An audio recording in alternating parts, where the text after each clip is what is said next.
Alaikum, dear youths. I hope you all are well. আজ আমি কথা বলবো আরাকান আর্মি এবং করিডোর নিয়ে। আরাকান করিডোর রোহিঙ্গা প্রত্যাবর্ষণ এবং পরাশক্তি ছায়াযুদ্ধ এই তিনে মিলে বাংলাদেশের মিলিটারি এবং পলিটিক্স খুবই উত্তপ্ত হয়ে আছে। অন্তর্বর্তী সরকারকে চাপে ফেলতে ব্যর্থ হয়ে শেষ পর্যন্ত করিডোর ইস্যু নিয়ে মাঠে নামে দিল্লিপন্থী কিছু বিরোধী গ্রুপ। তার সাথে ঝাঁপিয়ে পড়ে কিছু সামরিক ও বেসামরিক গ্রুপ। ইউনূসকে পদত্যাগ করানোর চেষ্টা পর্যন্ত করা হয়েছে, যেটা আমি আগেই আপনাদের বলেছি। করিডোর দিয়ে ইউনূস বাংলাদেশকে পরাশক্তির ছায়াযুদ্ধক্ষেত্র বানাবেন। এখানে পরাশক্তি বলতে আমরা চীন ও যুক্তরাষ্ট্রকেই দেখছি, কিন্তু ছায়াযুদ্ধটা আসলে কি তা কেউই দেখতে পারছে না বা বুঝতেও পারছে না। মিয়ানমারে বিদ্রোহ চলছে প্রায় 40 বছর ধরে, এবং 4 বছর আগে সামরিক বাহিনীর দ্বারা একটি সামরিক কূ সংগঠিত হয়েছে। এরপর দেশের সকল শ্রেণী পেশার মানুষ মিলিটারি জান্তার বিরুদ্ধে বিদ্রোহ ঘোষণা করে এবং তাদের সাথে যোগ দেয় মিয়ানমারেরই কিছু সশস্ত্র বিদ্রোহী গ্রুপ। শুরু হয় অল আউট জিওপলিটিক্যাল গেম। এই খেলায় মূলত তিনটি বহিঃশক্তি আছে: চীন, আমেরিকা ও ইন্ডিয়া। কিন্তু বিরোধী গ্রুপ যে ছায়াযুদ্ধের কথা বলছে তা আসলে কোন পরাশক্তির মাঝে সেটা বলা যাচ্ছে না। যাই হোক, আপনারা শুনে চমকে যাবেন আসল খেলোয়াড় কারা এবং খেলাটা আসলে কি হচ্ছে।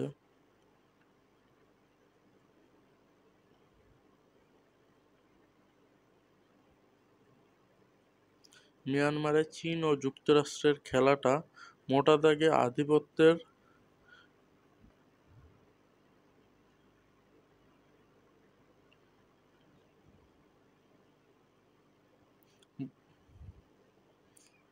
ভূরাজনীতি।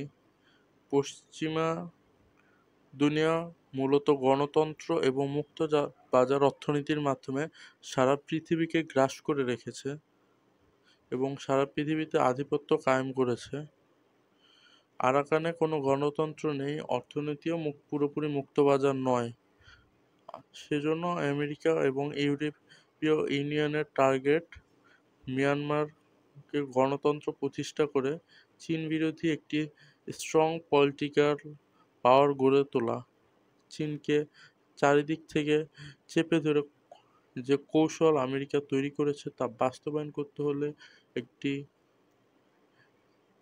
ফ্রেজার স্টেট দরকার, যা কোরিয়া, ফিলিপিন্স বা থাইল্যান্ডকে দিয়ে সম্ভব না, এবং Vietnam, Laos, Mongolia, Nepal, Bhutan ইত্যাদি দেশ চীনের সাথে বিরুদ্ধে যাবে না।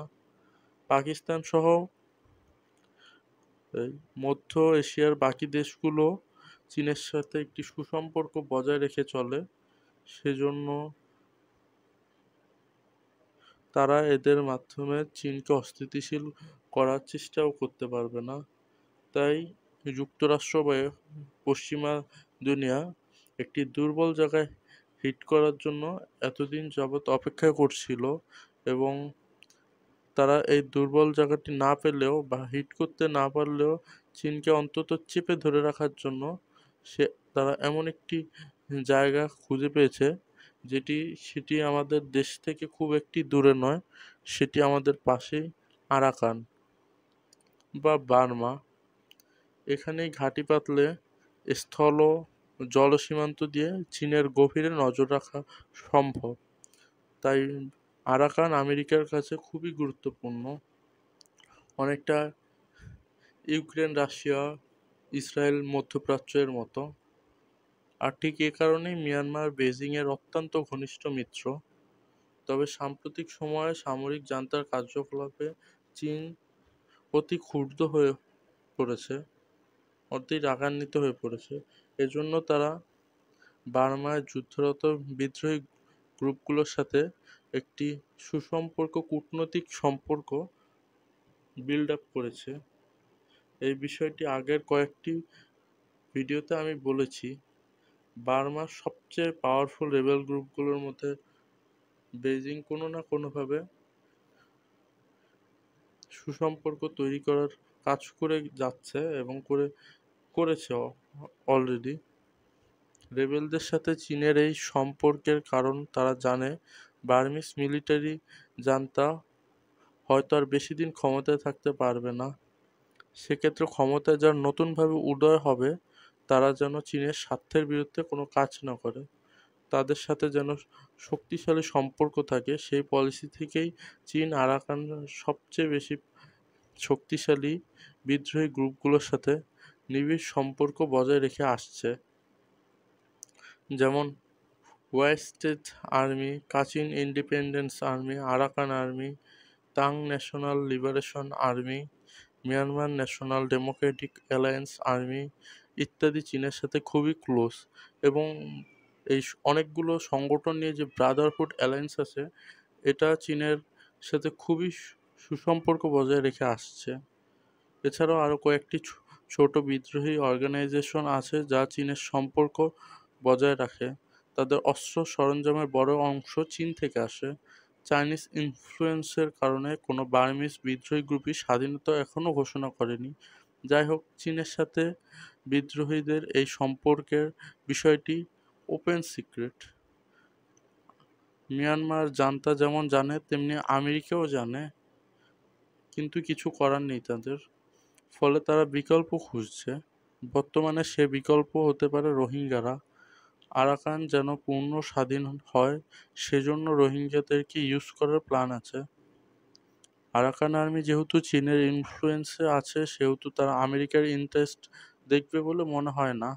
আর এখানেই রোহিঙ্গারা তাদের তরুপের তাস, অর্থাৎ সেক্ষেত্রে স্বাধীন আরাকান করার জন্য তাদের ভূমি তৈরি করছে, যেখানে তারা আরাকানের বিশাল সমুদ্র উপকূল সমৃদ্ধ একটি স্থান পাবে, যেখানে আমেরিকা ঘাঁটি করতে পারবে।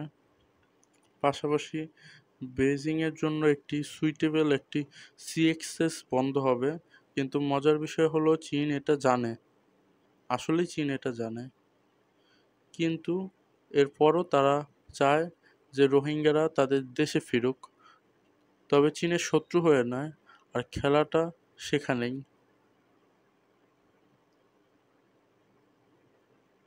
এখানেই মিয়ানমার যে প্রক্সি ওয়ারের কথা বলা হচ্ছে তা মূলত সাইনো মার্কিন খেলা, যে খেলা থেকে ইন্ডিয়াকেও আউট বলা হয়েছে।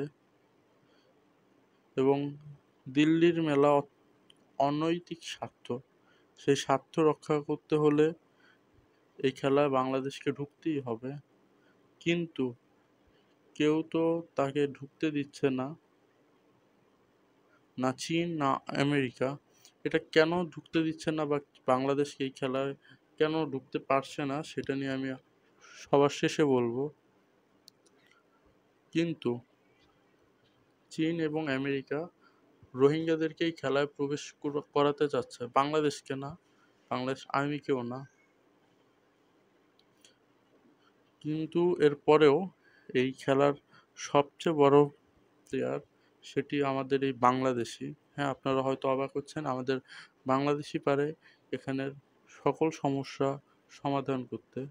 দিল্লির সাইডলাইনে বসে আঙ্গুল চুষছে। তাছাড়াও বর্তমান আধিপত্য বিরোধী বাংলাদেশ সরকার দিল্লির স্বার্থও দেখবে না। আর এজন্য দিল্লির প্রয়োজন হয় আবারও ঢাকার ক্ষমতা দিল্লির পালতুদের হাতে তুলে দিতে হবে, নতুবা খেলা থেকেই বাংলাদেশকে বের করে আনতে হবে। বিরোধী দলদের নিয়ে, বিরোধী গ্রুপদেরকে নিয়ে দিল্লি সেই খেলাটাই খেলছে। বিএনপি, বিরোধী দলগুলো, বিএনপি না, বিএনপি তো আপনারা যতটুকু দেখছেন সরকারের সাথেই আছে সেটা আপনারা ভালো জানেন। আমি বিরোধী দলগুলো দিল্লির খেলাটা মোটামুটি ধরতে পেরেছে, কিন্তু সাইনো মার্কিন খেলাটা এখনও ক্লিয়ার না, রাইট? ওয়েল, ম্যাক্সিমাম বার্মিস বিদ্রোহী গ্রুপ যেমন আরাকান আর্মি, ওয়াংতাং ইত্যাদি বৌদ্ধ, তারা চীনের প্রতি অনুগত এবং কৃতজ্ঞ। কিন্তু চীন রাজ্য ও কাচিন রাজ্য, এখানে যেই দুটি সশস্ত্র গোষ্ঠী আছে তাদের 80-85% হচ্ছে খ্রিস্টান। তাদের সম্পর্ক পশ্চিমা দুনিয়ার সাথে আছে, কিন্তু সমস্যা হলো এদের সাথে ডিরেক্ট কন্ট্যাক্ট এস্টাবলিশ করা যাচ্ছে না। এজন্য ল্যান্ড রোড দরকার।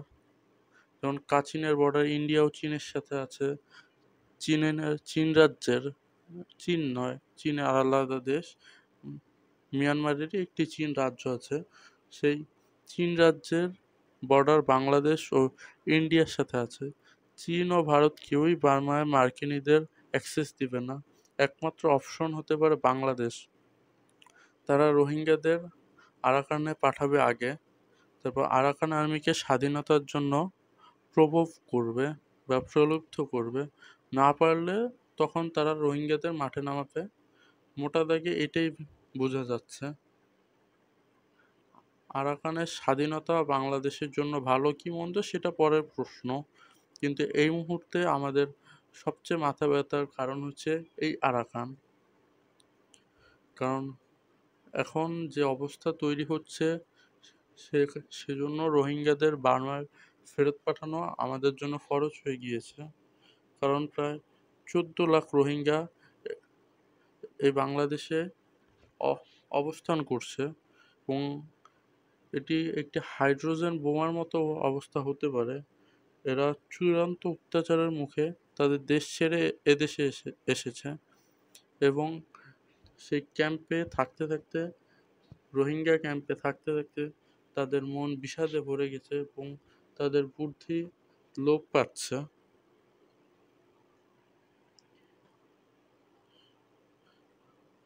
১.৫ মিলিয়ন রোহিঙ্গার মাঝ থেকে ১০-২০ হাজারও যদি বিবাদে জড়িয়ে পড়ে, তাহলে ধরে নিতে পারেন আগামী ২-৪ বছরে আমরা লিবিয়ার চেয়েও খারাপ অবস্থায় পড়ব।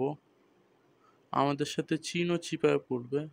তাই বেজিং চাইছে রোহিঙ্গারা ফিরুক, তবে পূর্ণ নজরদারিতে। আর এখানে রোহিঙ্গাদের প্রত্যাবাসিত করার এই প্ল্যান আমেরিকারও করেছে। বেজিংয়ের কাছে কিন্তু দুই পক্ষের উদ্দেশ্য সম্পূর্ণ ভিন্ন। মানে তাদের ফেরত পাঠাতে চায় সবাই, কিন্তু আমাদের পার্শ্ববর্তী দেশ ছাড়া।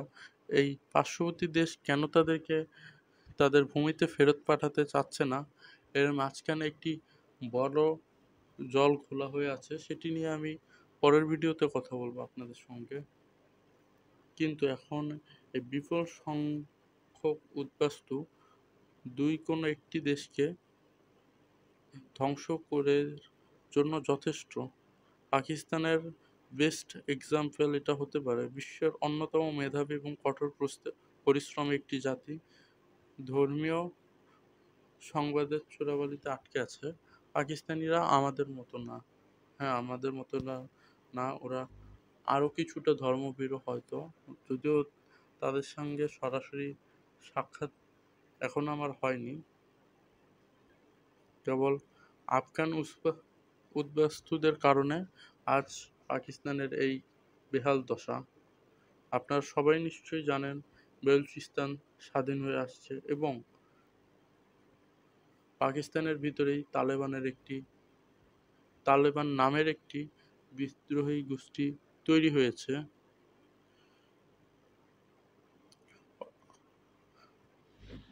অথচ এই পাকিস্তানি পারে বিশ্বের 10টি দেশের একটি হতে, অর্থনৈতিকভাবে, সামরিকভাবে এবং কূটনৈতিকভাবে।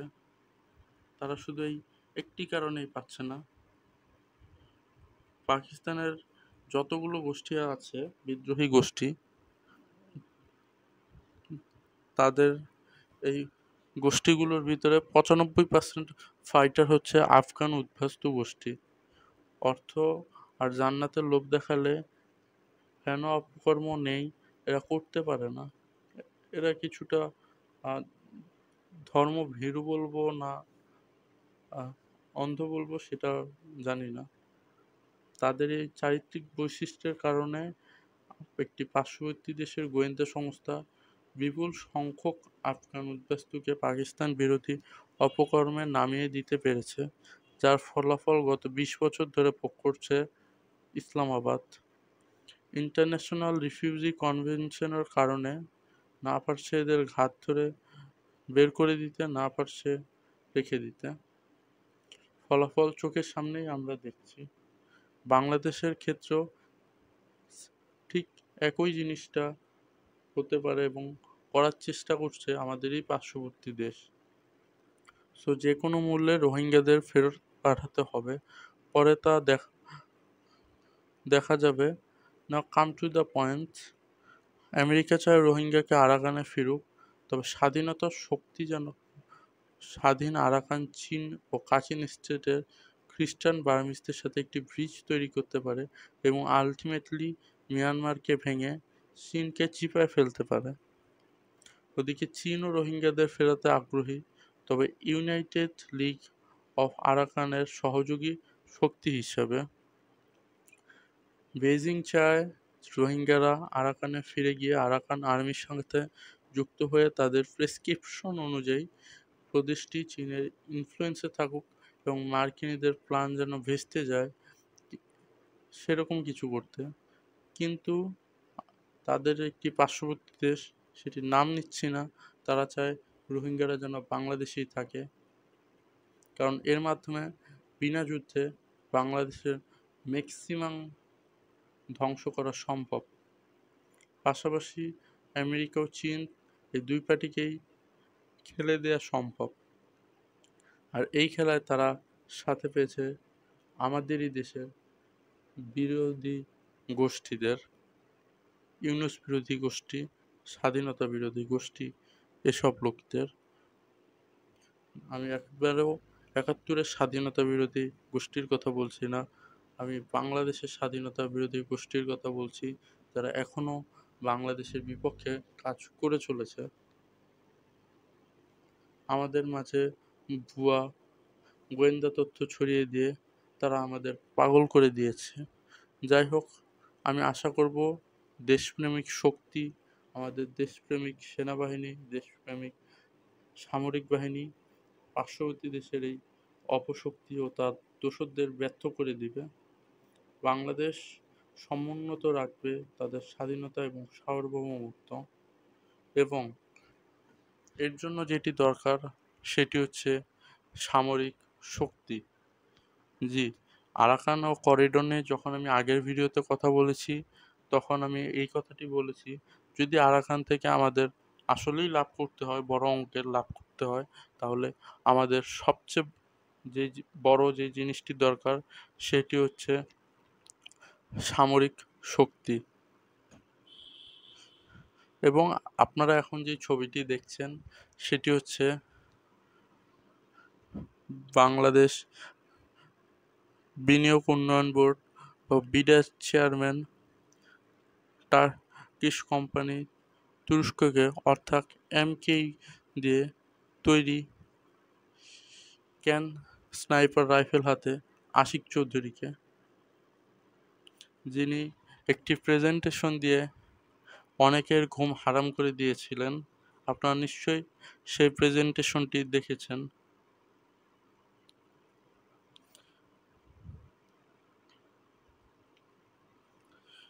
ওনার হাতে যে অস্ত্রটি দেখছেন সেটি কোনো রাশিয়ান বা আমেরিকান অস্ত্র না, সেটি হচ্ছে তুরস্কের একটি কোম্পানির অস্ত্র। আসলে তুরস্কে বা বিভিন্ন কি বলবো ডিজিটাল দেশ বা উন্নত দেশে আমাদের দেশে যেরকম সামরিক বাহিনী নিজেরা তাদের ছোটোখাটো অস্ত্র তৈরি করে, কারণ বড় অস্ত্র তারা এখনও তৈরি করতে পারে না, কিন্তু বিদেশে বেসরকারিভাবেই এরকম কলকারখানা, এরকম বিভিন্ন প্রতিষ্ঠান থাকে যারা অস্ত্র তৈরি করতে পারে, যেমন লকহেড মার্টিন আছে, এবং তুরস্কেরই যে বাইরাক্তার ড্রোনগুলো আছে সেটি হচ্ছে বাইরাক্তার কোম্পানির তৈরি। এবং আপনারা এখন যে অস্ত্রটা দেখছেন সেটি তুরস্কেরই একটি কোম্পানি, যারা ছোটোখাটো বিভিন্ন ধরনের সামরিক সরঞ্জাম তৈরি করে থাকেন এবং তারা বিভিন্ন ধরনের artillery, rifle, machine gun, sniper ইত্যাদি তারা তৈরি করে থাকেন। এবং এখানে যে আমাদের বিডার চেয়ারম্যান আছেন, উনি আগে এই কথাটি বলেছিলেন, যদিও পুরোপুরি বলেননি, কিন্তু এর ছোটোখাটোভাবে হলেও তিনি বলেছিলেন যে আমাদের ট্যাঙ্কের মতো এত ভারী কোনো বস্তু তৈরি করার দরকার নেই, কিন্তু আমরা চাইলেই ছোটোখাটো এরকম অনেক জিনিস আছে যা নিজেরা তৈরি করতে পারি এবং বিদেশে রপ্তানিও করতে পারি। সেজন্যই আজ তিনি তুরস্কে গিয়েছেন। ভুল বললাম, তিনি আগেই তুরস্কে গিয়েছেন, আমি আজ ভিডিও করছি এবং আপনাদেরকে দেখাচ্ছি এই বিষয় নিয়ে। এবং এটা শুধু উনি বাংলাদেশের জন্য সামরিক সরঞ্জাম ক্রয়ের জন্য যাননি বা সেজন্য কথা বলতে উনি যাননি, উনি গিয়েছেন যেন এই সকল সামরিক সরঞ্জাম টেকনোলজি ট্রান্সফারের মাধ্যমে যেন আমাদের দেশেই তৈরি হয় সেজন্য। জি হ্যাঁ, তুরস্ক এমন একটি দেশ যে চায় তার মিত্র দেশগুলো শক্তিশালী হোক অর্থনীতিতে এবং সামরিকভাবে। সেজন্য তারা বাংলাদেশকে অনেক আগে থেকেই ঠিক হয়তো 2-4 বছর বা 5 বছর আগে থেকেই তারা বিভিন্ন ছোট ছোট জিনিস বা এখন যেমন বাইরাক্টার 3V2 ড্রোন সহ বিভিন্ন ড্রোন ইত্যাদির টেকনোলজি ট্রান্সফারের মাধ্যমে আমাদের দেশে সেগুলা তৈরি করতে যাচ্ছেন এবং আমরা আশা করতে পারি এগুলো যদি সফলভাবে হয়ে যায় তাহলে আগামী 6 থেকে 12 মাসের ভিতরেই আমরা এই ছোটোখাটো বিষয়ে সফল হতে পারবো। আপনারা সবাই জানেন যে ডক্টর মোহাম্মদ ইউনূস ডিসেম্বরে নির্বাচনের জন্য খুব একটা আগ্রহী না, উনি জুনে আগ্রহী। এর মাঝে এই সকল ছোট ছোট কারণও থাকতে পারে, যদিও সংস্কার প্রধান বিষয়, কিন্তু এ সকল ছোটোখাটো বিষয় যেমন চীনের সঙ্গে হয়তো বিমান বাহিনীর জন্য সামরিক বিমান ইত্যাদি ক্রয়ের কথা হয়েছে। আপনারা সবাই জানেন আমাদের দেশে MiG-29 আছে, হ্যাঁ খুব একটি বেশি না, সেটি 8টি। আমার জানা মতে সেখানে 16টি থাকার কথা ছিল। জি হ্যাঁ, এটি আমাদের একটি পুরোপুরি কূটনৈতিক ব্যর্থতা, আমাদের দেশের ব্যর্থতার জন্য আজ আমাদের MiG-29 4th জেনারেশন ফাইটার সেটিও মাত্র 8টি, অথচ আমরা রাশিয়াকে 16টির টাকা পরিশোধ করেছিলাম এবং তারা আমাদের জন্য 16টি MiG-29 তৈরি করেছিল। বাই দ্য ওয়ে এসবের কথা অন্য কোনো হয়তো একদিন বলবো, যদি আপনারা শুনতে চান। তাহলে আজ এ পর্যন্তই এবং শেষ কথা, সবাই দেশের সাথে থাকুন, ইউনূস সাহেবের সঙ্গে থাকুন। ইউনূস সাহেব ভুল যদি করে থাকেন তাহলে সেটির জন্য আপনি আলোচনা করুন, সমালোচনা করুন, কারণ আমি মনে করি উনি অনলাইনে অন্য সকল প্রধানদের থেকে উনি অনলাইনে বেশি জাগ্রত এবং আপনি সবাই জানেন যে বিভিন্ন খবরের কাগজ হয়তো উনি পড়েন, বিভিন্ন টিভি চ্যানেলও উনি দেখেন এবং এর মাঝে যেই খবরগুলো উনি পান সেটার মাধ্যমেও ওনার সিদ্ধান্ত ডিপেন্ড করে। এরকম অনেক সিদ্ধান্ত আছে যেটির সমালোচনার কারণে উনি পাল্টে ফেলেছেন। এটি একটি বড় ভালো দিক আমাদের দেশের জন্য, যা আমাদের দেশের প্রধান খুব সহজেই তার সিদ্ধান্ত ভুল হলে পাল্টে ফেলতে পারেন। তারা কখনো 3 লাখকে ভুল করে 30 লাখ বলে সেটিকেই একগুঁয়েমির মাধ্যমে 30 লাখই রেখে দেন না। সবাইকে আসসালামু আলাইকুম। আমাদের সঙ্গে থাকুন, সাবস্ক্রাইব করুন, লাইক করুন, এটা বলবো না, কিন্তু অবশ্যই ভিডিওটি শেয়ার করুন যেন আপনার পাশের লোক সেটি জানতে পারে, সেটি দেখতে পারে এবং আমরা আপনাদেরকে সঠিক খবর দেওয়ার জন্য সবসময় পাশে থাকবো। আসসালামু আলাইকুম।